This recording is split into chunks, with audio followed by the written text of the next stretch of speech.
Assalamualaikum warahmatullahi wabarakatuh. Kami dari kelompok 2 yang beranggotakan Assalamualaikum warahmatullahi wabarakatuh. Nama saya Alvin Andrian Sunaria, NIM 120503163515. Assalamualaikum warahmatullahi wabarakatuh. Nama saya Faikra Faisal, kelas J, Sistem Informasi, NIM 120503101411. Assalamualaikum warahmatullahi wabarakatuh. Nama saya Muhammad Diorevansa dari kelas J Sistem Informasi. NIM saya 12050315985. dan Novel Syafiq Tama akan mempresentasikan tugas organisasi dan manajemen pada organisasi Pengadilan Negeri Pekanbaru. Profil Pengadilan Negeri Pekanbaru. Gedung Pengadilan Negeri Kelas 1A Pekanbaru yang sekarang didirikan pada tahun 1959 dengan keputusan Menteri Kehakiman Republik Indonesia tertanggal 23 Februari 1959. Usia Gedung Pengadilan Negeri Kelas 1A Pekanbaru sampai saat sekarang kurang lebih 55 tahun dan mempunyai ruang sidang sebanyak 7 buah, yaitu 2 ruang sidang utama, 4 ruang sidang biasa, 1 ruang sidang anak. Ruang sidang utama dipergunakan untuk menyidang perkara yang agak menonjol seperti perkara subversi, pembunuhan, pemerkosaan, korupsi, dan lain-lain. Ruang sidang yang berukuran sedang dipergunakan untuk mengadili perkara-perkara seperti perkara pencurian, perkara pelanggaran, perkara perdata, permohonan, dan lain-lain.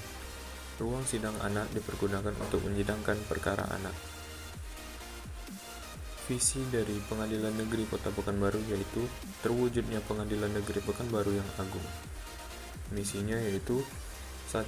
Menjaga kemandirian Pengadilan Negeri Pekanbaru. 2. Memberikan pelayanan hukum yang berkeadilan kepada pencari keadilan. 3. Meningkatkan kualitas kepemimpinan Pengadilan Negeri Pekanbaru. 4. Meningkatkan kredibilitas dan transparansi Pengadilan Negeri Pekanbaru. Motonya yaitu profesional, ramah, informatif, melayani, dan akuntabel, yang disingkat menjadi PRIMA. Penerapan fungsi manajemen dan Pengadilan Negeri Pekanbaru. Yang pertama adalah planning. Rencana strategis atau Renstra Pengadilan Negeri Pekanbaru yaitu pelaksana kekuasaan kehakiman yang bertugas menyelenggarakan peradilan guna menegakkan hukum dan keadilan dan sekaligus merupakan kawal depan atau provos Mahkamah Agung yang berada di Provinsi Riau.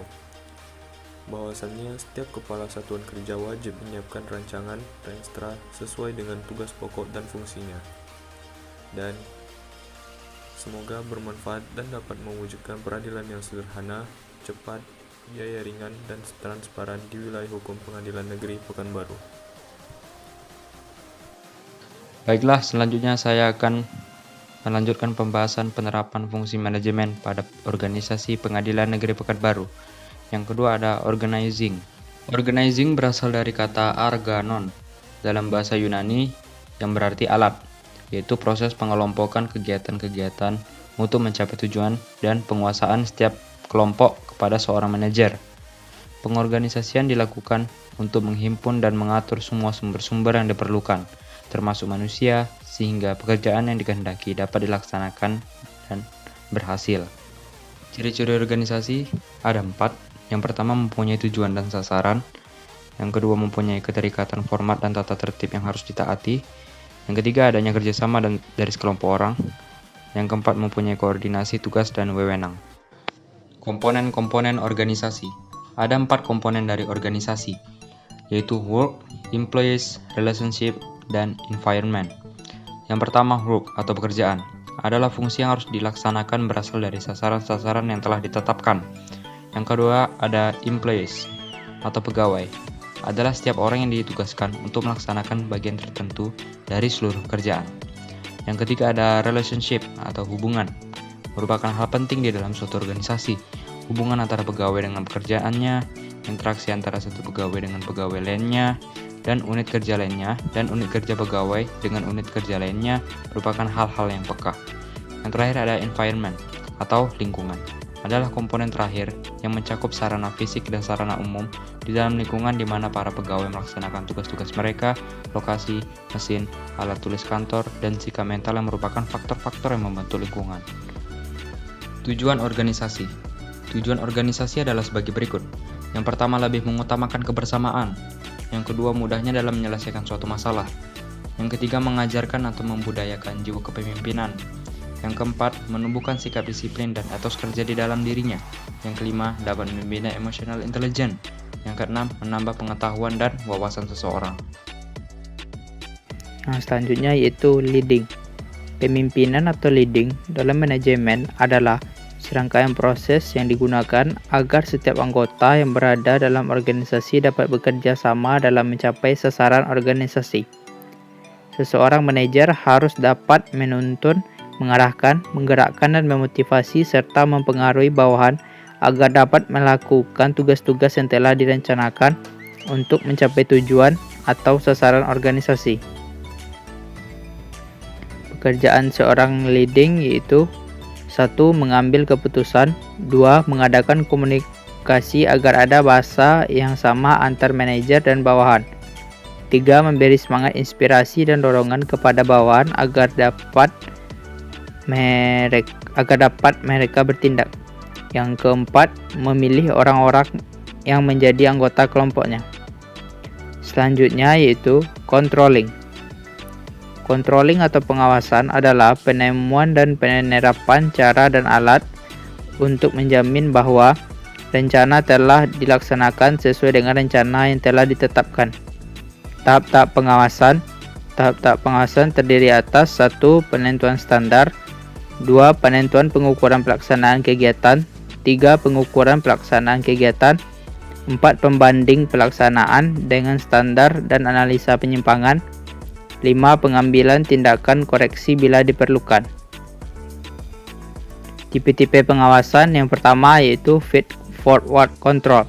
Dirancang untuk mengantisipasi masalah-masalah dan penyimpangan dari standar tujuan dan memungkinkan koreksi sebelum suatu kegiatan tertentu diselesaikan. Yang kedua, concurrent control merupakan proses dalam aspek tertentu dari suatu prosedur harus disetujui dulu sebelum suatu kegiatan dilanjutkan atau untuk menjamin ketepatan pelaksanaan suatu kegiatan. Yang ketiga, feedback control mengukur hasil-hasil dari suatu kegiatan yang telah dilaksanakan. Penerapan fungsi manajemen pada Pengadilan Negeri Pekanbaru. Yang pertama, planning. Dengan memanjatkan puji syukur kehadirat Allah Subhanahu wa Ta'ala yang telah melimpahkan rahmat dan hidayahnya, sehingga kami dapat menyelesaikan rencana strategis atau Renstra Pengadilan Negeri Pekanbaru tahun 2015 sampai 2019. Penyusunan rencana strategis atau Renstra adalah merupakan amanat Undang-Undang Nomor 25 Tahun 2004 tentang Sistem Perencanaan Pembangunan Nasional. Pada undang-undang tersebut, bab 5 pasal 15 disebutkan bahwa setiap kepala satuan kerja wajib menyiapkan rancangan Renstra sesuai dengan tugas pokok dan fungsinya. Akhir kata, kami mengucapkan terima kasih kepada semua pihak yang telah membantu memberikan sumbangan pikiran dalam menyusun Renstra ini. Semoga bermanfaat dan dapat mewujudkan peradilan yang sederhana, tepat, cepat, biaya ringan, dan transparan di wilayah hukum Pengadilan Negeri Pekanbaru. Selanjutnya, organizing, yaitu kedudukan Pengadilan Negeri Pekanbaru berada di bawah Lembaga Mahkamah Agung Republik Indonesia atau Badan Peradilan Umum atau Pengadilan Tinggi Pekanbaru sebagai penyelenggara kekuasaan kehakiman yang bertugas menyelenggarakan peradilan guna menegakkan hukum dan keadilan berdasarkan ketuhanan yang Maha Esa. Pengadilan Negeri Pekanbaru dipimpin oleh seorang ketua dan dibantu oleh seorang wakil ketua, serta hakim-hakim yang melakukan pengawasan dan bertugas serta bertanggung jawab atas terselenggaranya peradilan dengan baik dan menjaga terpeliharanya citra dan wibawa pengadilan yang didukung oleh keamanan dan kehendak baik dari pimpinan struktural dan pejabat peradilan lainnya. Tugas pokok dan fungsi pengadilan negeri tersebut tentu tidak dapat dipisahkan dengan tugas pokok dan fungsi kepanitraan maupun kesekretariatan, karena rangkaian keseluruhan tugas pokok tersebut dapat berjalan dengan efektif bila memfungsikan tugas-tugas kepanitraan mulai proses pendaftaran, persidangan, memutuskan perkara sampai dengan pelaksanaan eksekusi, serta dengan memfungsikan tugas-tugas kesekretariatan yang menyangkut sarana dan prasarana dan perlengkapan. Selanjutnya yang ketiga yaitu leading. Pengadilan negeri sebagai lembaga pelaksanaan kekuasaan kehakiman yang merupakan ujung tombak dalam menegakkan hukum dan keadilan serta menjalankan tugas dan fungsinya sebagai pelayan masyarakat. Senantiasa dituntut untuk memberikan pelayanan prima sesuai dengan prinsip-prinsip peradilan yaitu sederhana, cepat, dan biaya ringan. Dan yang terakhir, controlling.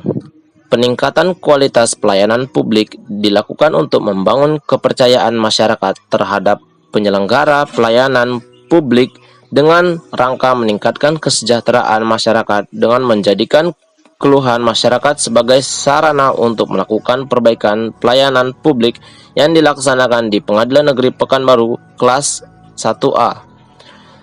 Rencana aksi disusun untuk melakukan kegiatan-kegiatan yang telah ditentukan untuk mencapai peningkatan kualitas pelayanan publik di Pengadilan Negeri Pekanbaru kelas 1A. Target yang ingin dicapai melalui program peningkatan kualitas pelayanan publik ini adalah A. Meningkatkan kualitas pelayanan publik yaitu lebih cepat, lebih mudah, lebih aman, dan lebih mudah dijangkau pada instansi pemerintah.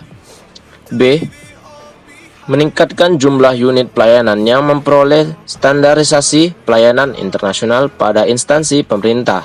Dan yang terakhir C. Meningkatkan indeks kepuasan masyarakat terhadap penyelenggaraan pelayanan publik oleh masing-masing instansi pemerintah.